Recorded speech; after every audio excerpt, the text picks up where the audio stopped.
Hey, what's up, guys? Good morning. Woo! Yesterday was intense. I got a couple hours of sleep, so I'm grateful for that. I woke up and it's just like my body's in so much pain. I mean, yeah, it has a lot to do with the workouts I'm doing, but I know it's beyond that. I've worked out before. I've not experienced pain like this, so I know that the things that I'm incorporating here in my mind, as far as doing the shadow work and then doing the exercise, is purging it out of my body. But, there's a but. it, uh, it, I forgot what I was even saying. Yeah, I guess there's no but. Oh, yeah. No energy. Very good. And I was just like, there's just so much going on, in my mind, in the spirit. And,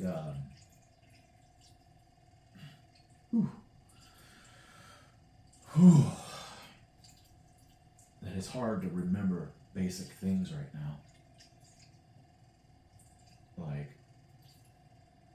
I have a 20-pound thing of rice. And carbohydrates, energy. There's that too. There's the food portion of it. But I was sitting there and it's just like, you probably would have laughed because I was like dragging one leg. I was being dramatic about it. But seriously, but not seriously at the same time. It's just like, that's how I felt. And I was just like, I gotta express what the fuck I feel. I feel like a limp noodle right now. And I feel washed out right now.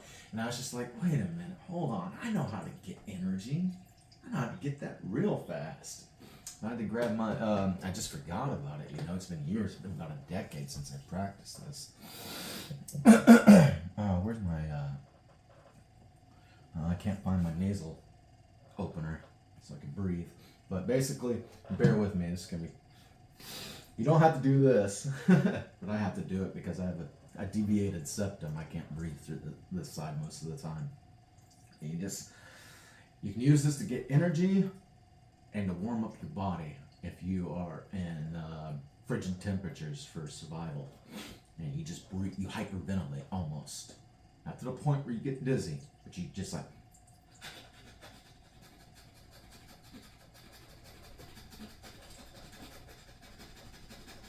and you will feel the heat rise up from within, and it will give you nourishing energy.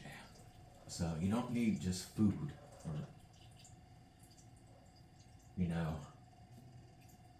other stuff or whatever else you do for creativity. But I'm gonna read some of this book I got.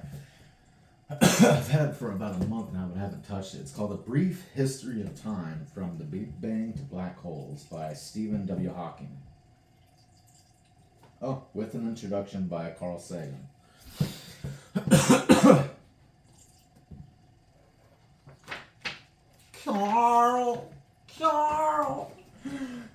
Carl, you can't do that. It kills people. I am not reading the acknowledgments. I'll read that for me. But for you guys, chapter 1. Our picture of the universe. A well-known scientist, some say it was Bertrand Russell, once gave a public lecture on astronomy. He described how the Earth orbits around the sun and how the sun, in turn, orbits around the center of a vast collection of stars called our galaxy. At the end of the lecture, a little old lady at the back of the room got up and said, "What have you told us? What you have told us is rubbish. The world is really a flat plate supported on the back of a giant tortoise." The scientist gave a superior smile before replying, "What is the tortoise standing on?" "You're very clever, young man, very clever," said the old lady. but it's turtles all the way down. Most people would find the picture of our universe as an infinite tower of tortoises rather ridiculous. But why do we think we know better? What do we know about the universe, and how do we know it? Where did the universe come from, and where is it going? Did the universe have a beginning? And if so, what happened before then? What is the nature of time? Will it ever come to will it will it ever come to an end? Recent breakthroughs in physics, made possible in part by fantastic new technologies, suggest answers to some of these long-standing questions. Someday these answers may seem as obvious to us as the Earth orbiting the Sun, or perhaps as ridiculous as a tower of tortoises. Only time, whatever that may be, will tell. As long ago as 340 BC, the Greek philosopher Aristotle, in his book On the Heavens, was able to put forward two good arguments for believing that the Earth was a round sphere rather than a flat plate. First, he realized that eclipses of the moon were caused by the Earth coming between the sun and the moon. The Earth's shadow on the moon was always round, which would be true only if the Earth was spherical. If the Earth had been a flat disk, the shadow would have been elongated and elliptical, unless the eclipse always occurred at a time when the sun was directly under the center of the disk. Second, the Greeks knew from their travels that the North Star appeared lower in the sky when viewed in the south than it did in more northerly regions. Since the North Star lies over the North Pole, it appears to be directly above an observer. What? Oh, I lost my place. Sorry, my eyes are swimming right now.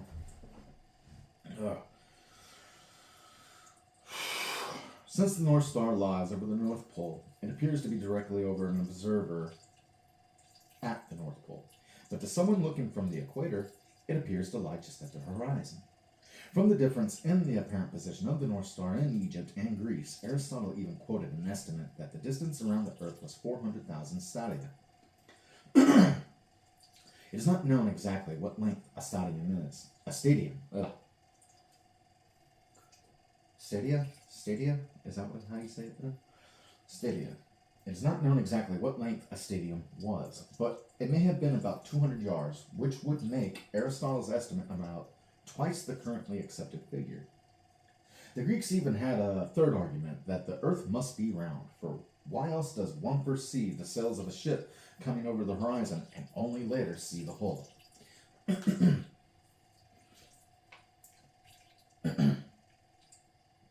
Aristotle thought that the Earth was stationary and that the sun, the moon, the planets, and the stars moved in circular orbits about the Earth. He believed this because he felt, for mystical reasons, that the Earth was the center of the universe and that circular motion was the most perfect. This idea was elaborated by Ptolemy in the 2nd century AD into a complete cosmological model.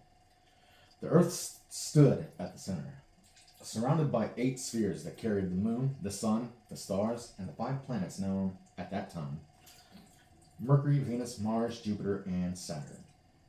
The planets themselves moved on smaller circles attached to their respective spheres in order to account for their rather complicated observed paths in the sky.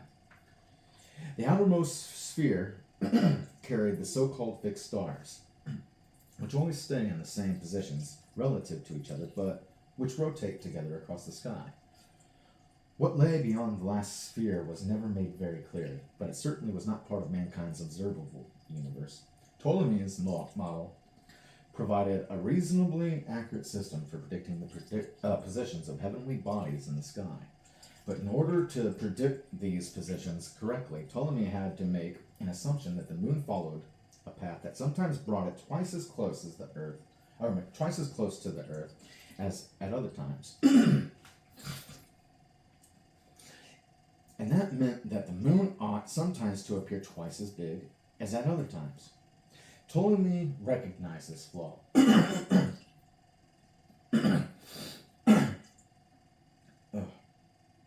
But nevertheless, his model was generally, although not universally, accepted. It was adopted by the Christian Church as the picture of the universe that was in accordance with Scripture, for it had the great advantage that it left lots of room outside the sphere as fixed stars for heaven and hell.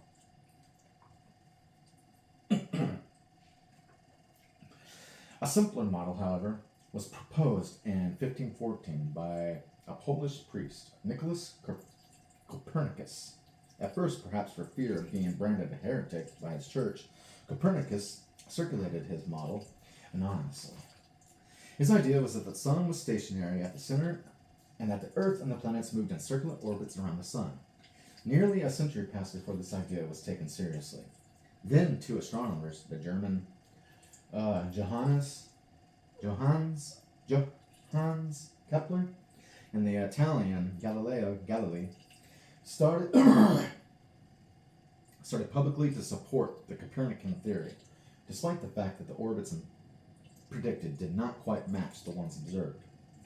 The death blow to the Aristotelian Ptolemaic theory came in 1609. In that year, Galileo started observing the night sky with a telescope, which had just been invented. When he looked at the planet Jupiter, Galileo found that it was accompanied by several small satellites or moons that orbited around it. This implied that everything did not have to orbit directly around the Earth, as Aristotle and Ptolemy had thought. It was, of course, still possible to believe that the Earth was stationary at the center of the universe, and that the moons of Jupiter moved on extremely complicated paths around the Earth, giving the appearance that they orbited Jupiter. However, Copernicus' theory was much simpler. At the same time, Johannes Kepler, I'm just going to say Kepler, I can't say it, I don't want to butcher the name. Kepler had modified Copernicus' theory, suggesting that the planets moved not in circles, but in ellipses. An ellipse is an elongated circle. It's like this. You know, it's the shape of our Earth.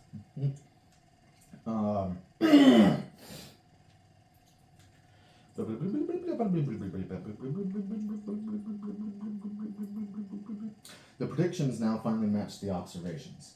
As far as Kepler was concerned, elliptical orbits were merely an ad hoc hypothesis, and a rather repugnant one at that, because ellipses were clearly less perfect than circles.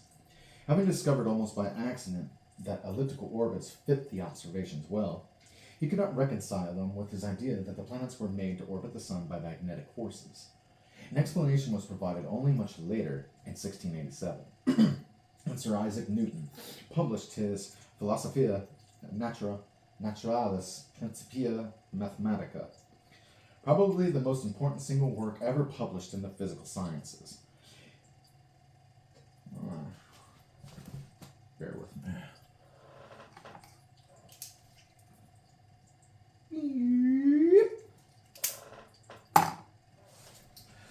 Probably the most Newton not only put forward a theory of how bodies move in space and time, but he also developed the complicated mathematics needed to analyze those motions. In addition, Newton postulated a law of universal gravitation, according to which each body in the universe was attracted toward every other body by a force that was stronger. The more massive the bodies, and the closer they were together. They were to each other. It was this same force that caused objects to fall to the ground. The story that Newton was inspired by an apple hitting his head is almost certainly apocryphal. All Newton himself ever said was that the idea of gravity came to him as he sat in a contemplative mood and was occasioned by the fall of an apple. Newton went on to show that, according to his law, gravity causes the moon to move in an elliptical orbit around the Earth and causes the Earth and the planets to follow elliptical paths around the sun. The Copernican model got rid of Ptolemy's celestial spheres, and with them, the idea that the universe had a natural boundary. Since fixed stars did not appear to change their positions apart from a rotation across the sky caused by the Earth spinning on its axis, it became natural to suppose that the fixed stars were objects like our sun, but very much farther away.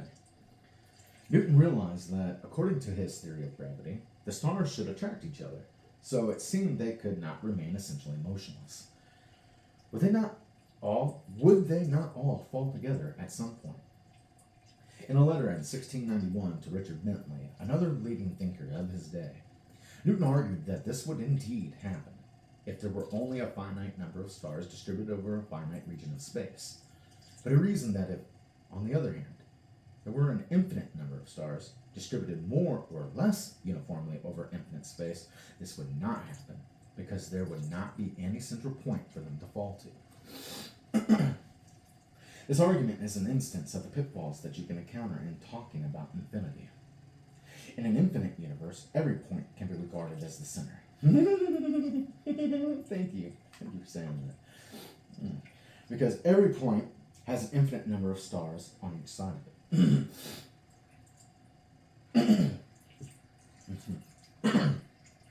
The correct approach, that was realized only much later, is to consider the finite situation, in which the stars all fall in on each other, and then to ask how things change if one adds more stars roughly uniformly distributed outside this region. According to Newton's law, the extra stars would make no difference at all to the original ones on average, so the stars would fall in just as fast. We can add as many stars as we like, but they will still always collapse in on themselves. We now know it is impossible to have an infinite static model of the universe in which gravity is always attractive. It is an interesting reflection on the general climate of thought before the 20th century that no one had suggested that the universe was expanding or contracting. It was generally accepted that either the universe had existed forever in an unchanging state, or that it had been created at a finite time in the past, more or less as we observe it today. In part, this may have been due to people's tendency to believe in eternal truths, as well as the comfort they found in the thought that, even though they may grow old and die, the universe is eternal and unchanging. Even those who realized that Newton's theory of gravity showed that the universe could not be static did not think to suggest that it might be expanding. Instead, they attempted to modify the theory by making the gravitational force repulsive at very large distances. This did not significantly affect their predictions of the motions of planets, but it allowed an infinite distribution of stars to remain in equilibrium, with the attractive forces between nearby stars balanced by the repulsive forces from those that were farther away. However, we now believe such an equilibrium would be unstable. If the stars in some region got only slightly nearer each other, the attractive forces between them would become stronger and dominate over the repulsive forces, so that the stars would continue to fall toward each other. On the other hand, if the stars got a bit farther away from each other, the repulsive forces would dominate and drive them farther apart. Another objection to an infinite static universe is normally ascribed to the German philosopher Heinrich Olbers, who wrote about this theory in 1823. In fact, various contemporaries of Newton had raised the problem, and Olbers' article was not even the first to contain plausible arguments against it. It was, however, the first to be widely noted. The difficulty is that in an infinite static universe, nearly every line of sight would end on the surface of a star. Thus one would expect that the whole sky would be as bright as the sun, even at night. Olbers' counter-argument was that the light from distant stars could be dimmed by absorption by intervening matter. However, if that happened, the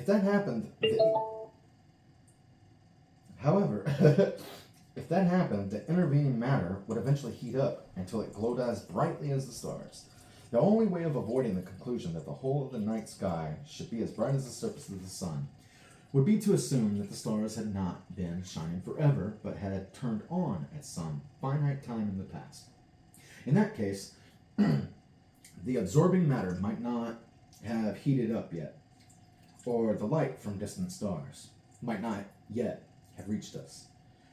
And that brings us to the question of what could have caused the stars to have turned on in the first place. The beginning of the universe had, of course, been discussed long before this. according to a number of early cosmologies and the Jewish, Christian, Muslim tradition, the universe started at a finite and not very distant time in the past. One argument for such a beginning was the feeling that it was necessary to have first cause to explain the existence of the universe. Within the universe, you always explained one event as being caused by some earlier event. But the existence of the universe itself could be explained in this way only if it had some beginning. Another argument was put forward by St. Augustine in his book, The City of God. He pointed out that civilization is progressing, and we remember who performed this deed or developed that teak. Thus, man, and so also perhaps the universe, could not have been around all that long. St. Augustine accepted a date of about 5000 BC for the creation of the universe according to the book of Genesis.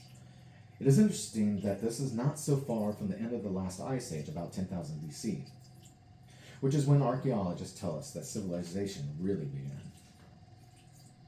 Aristotle, and most of the other Greek philosophers, on the other hand, did not like the idea of a creation because it smacked too much of divine intervention. They believed, therefore, that the human race and the world around it had existed and would exist forever.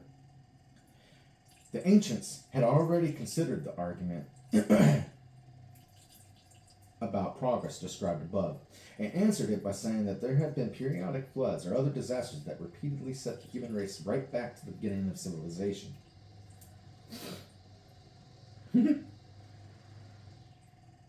The questions of whether the universe had a beginning in time and whether it is limited in space were later extensively examined by the philosopher Immanuel Kant in his monumental and very obscure work, Critique of Pure Reason, published in 1781. He called these questions antinomies.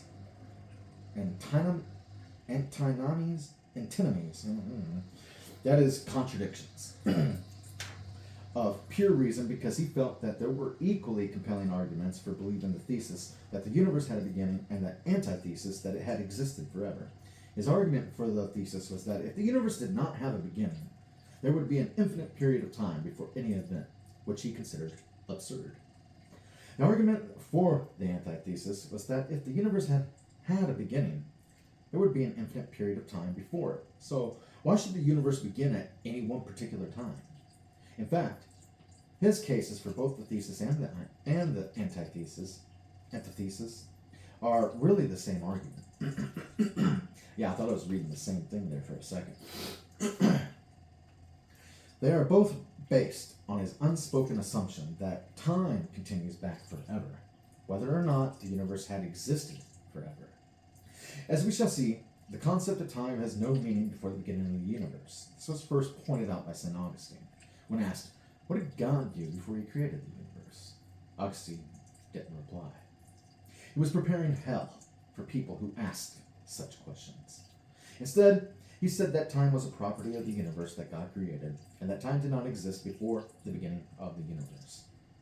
When most people believed in an essentially static and unchanging universe, the question of whether or not it had a beginning was really one of metaphysics or theology.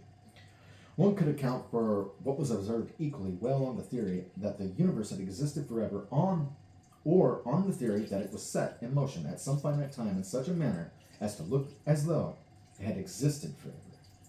But in 1929, Edwin Hubble made the landmark observation that wherever you look, distant galaxies are moving rapidly away from us. In other words, the universe is expanding. This means that at earlier times, objects would have been closer together, kind of like Pangea. In fact, it seemed that there was a time, about 10 or 20,000 million years ago, when they were all at exactly the same place, and when, therefore, the density of the universe was infinite. This discovery finally brought the question of the beginning of the universe into the realm of science. Hubble observations suggested that there was a time, called the Big Bang, when the universe was infinitesimally small and infinitely dense. Under such conditions, all the laws of science, and therefore all ability to predict the future, would break down. If there were events earlier than this time, then they could not affect what happens at the present time. Their existence can be ignored because it would have no observational consequences.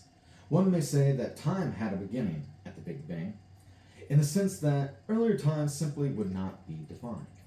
It should be emphasized that the beginning in time is very different from those that had been considered previously. In an unchanging universe, beginning in time is something that has to be imposed by some being outside the universe. There is no physical necessity for a beginning.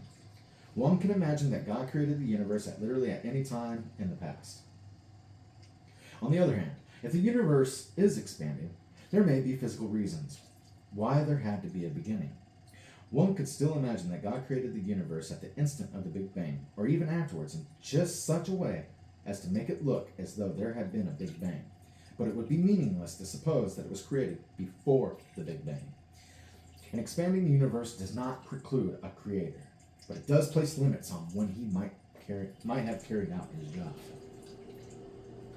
In order to talk about the nature of the universe and discuss questions such as whether it has a beginning or an end, you have to be clear about what a scientific theory is. I shall take the simple-minded view that a theory is just a model of the universe, or a restricted part of it, and a set of rules that relate quantities in the model to observations that we make. It exists only in our minds. It does not have any other reality, whatever that might mean. A theory is a good theory if it satisfies two requirements. It must accurately describe a large class of observations on the basis of a model that contains only a few arbitrary elements, and it must make definite predictions about the results of future observations. For example, Aristotle's theory that everything was made out of four elements, earth, air, fire, and water, was simple enough to qualify, but it did not make any definite predictions. On the other hand, Newton's theory of gravity was based on an even simpler model, in which bodies attracted each other with a force that was proportional to a quantity called their mass, and inversely proportional to the square of the distance between them. Yet it predicts the motions of the sun, the moon, and the planets to a high degree of accuracy. Any physical theory is always provisional, in the sense that it is only a hypothesis. You can never prove it. No matter how many times the results of experiments agree with some theory, you can never be sure that the next time the result will not contradict the theory. On the other hand, you can disprove a theory by finding even a single observation that disagrees with the predictions of the theory. As philosopher of science Karl Popper has emphasized, a good theory is characterized by the fact that it makes a number of predictions that could, in principle, be disproved or falsified by observation. Each time new experiments are observed to agree with the predictions, the theory survives, and our confidence in it is increased. But if ever a new observation is found to disagree, we have to abandon or modify the theory. At least that is what is supposed to happen. But you can always question the competence of the person who carried out the observation. In practice, what often happens is that a new theory is devised that is really an extension of the previous theory. Bada brain. For example, very accurate observations of the planet Mercury revealed a small difference between its motion and the predictions of Newton's theory of gravity. Einstein's general theory of relativity predicted a slightly different motion from Newton's theory. The fact that Einstein's predictions matched what was seen, while Newton's did not, was one of the crucial confirmations of the new theory. However, we still use Newton's theory for all practical purposes because the difference between its predictions and those of general relativity is very small in the situations that we normally deal with. Newton's theory also has the great advantage that it is much simpler to work with than Einstein's. The eventual goal of science is to provide a single theory that describes the whole universe. However, the approach most scientists actually follow is to separate the problem into two parts. First, there are the laws that tell us how the universe changes with time. If we know what the universe is like at any one time, these physical laws tell us how it will look at any later time. Second, there is the question of the initial state of the universe. Some people feel that science should be considered with only the first part. They regard the question of the initial situation as a matter for metaphysics or religion. They would say that God, being omnipotent, could have started the universe off any way he wanted.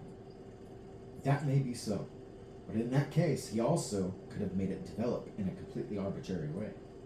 Yet it appears that he chose to make it evolve in a very regular way according to certain laws, and therefore it seems equally reasonable to suppose that there are also laws governing the initial state.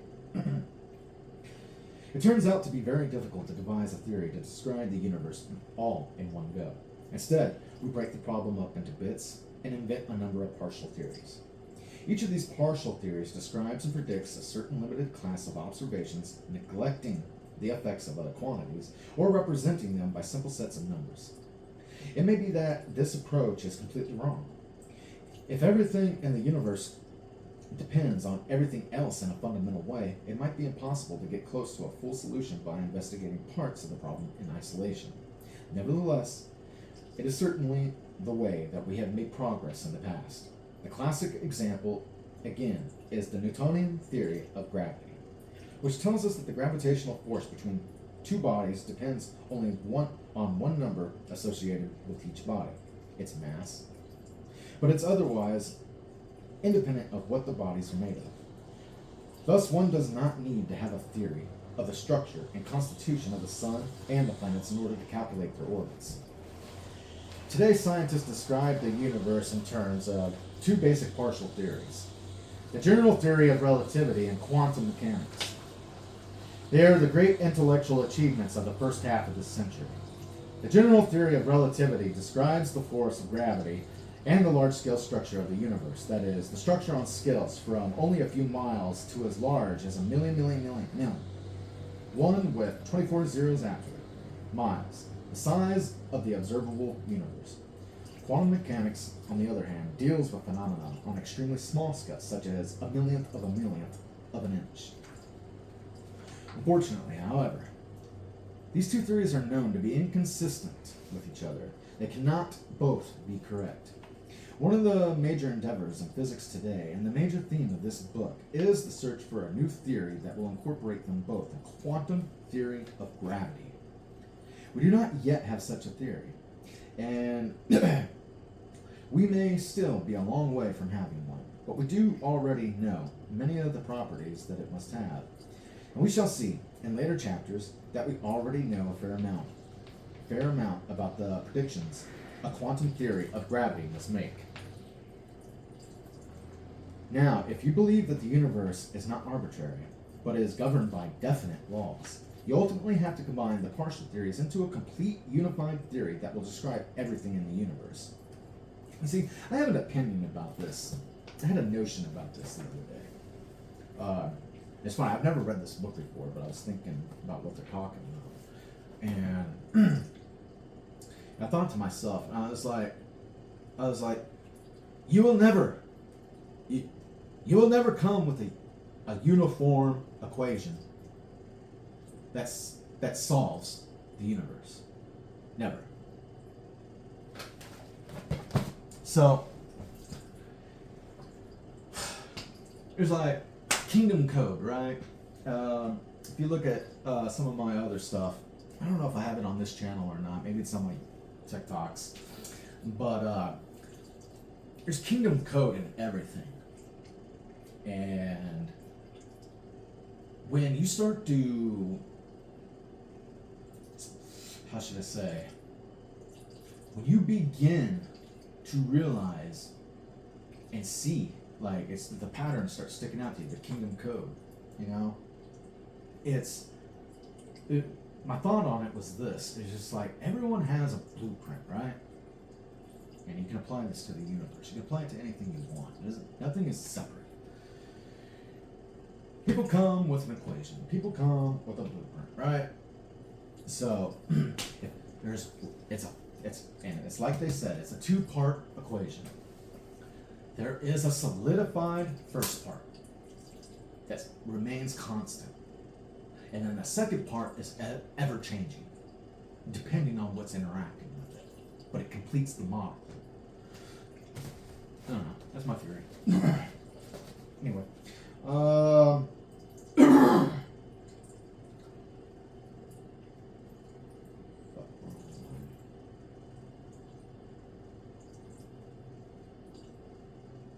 Now, if you believe that the universe is not arbitrary but is governed by definite laws, you ultimately have to combine the partial theories into a complete unified theory that will describe everything in the universe. But there is a fundamental paradox in the search for such a complete unified theory. The ideas about scientific theories outlined above assume we are rational beings who are free to observe the universe as we want and to draw logical deductions from what we see. In such a scheme, it is reasonable to suppose that we might progress ever closer toward the laws that govern our universe.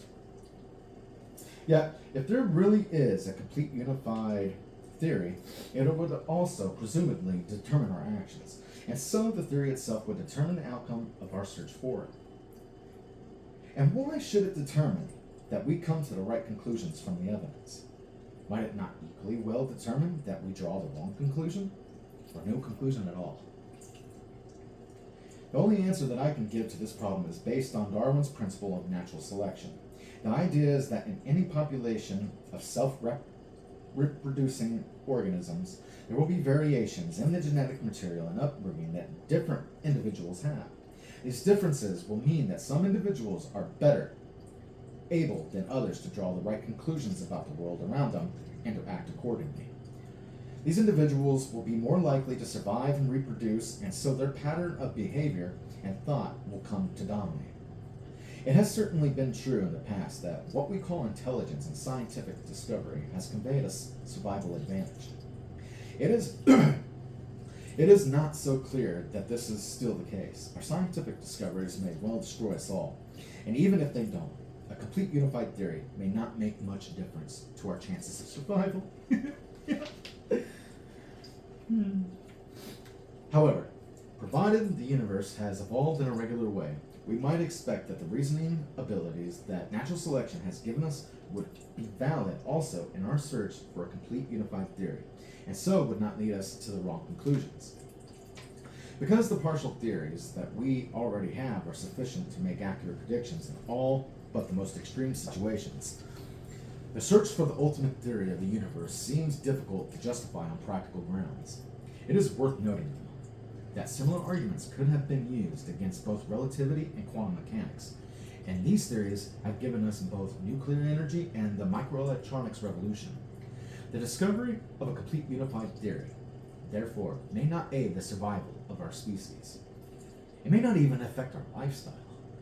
But ever since the dawn of civilization, people have not been content to see events as unconnected and inexplicable.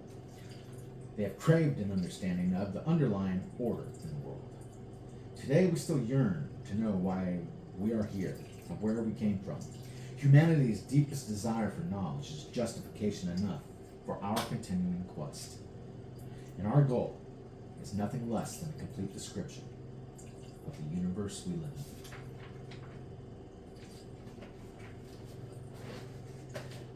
My kind of peeps. Much love, guys. Peace.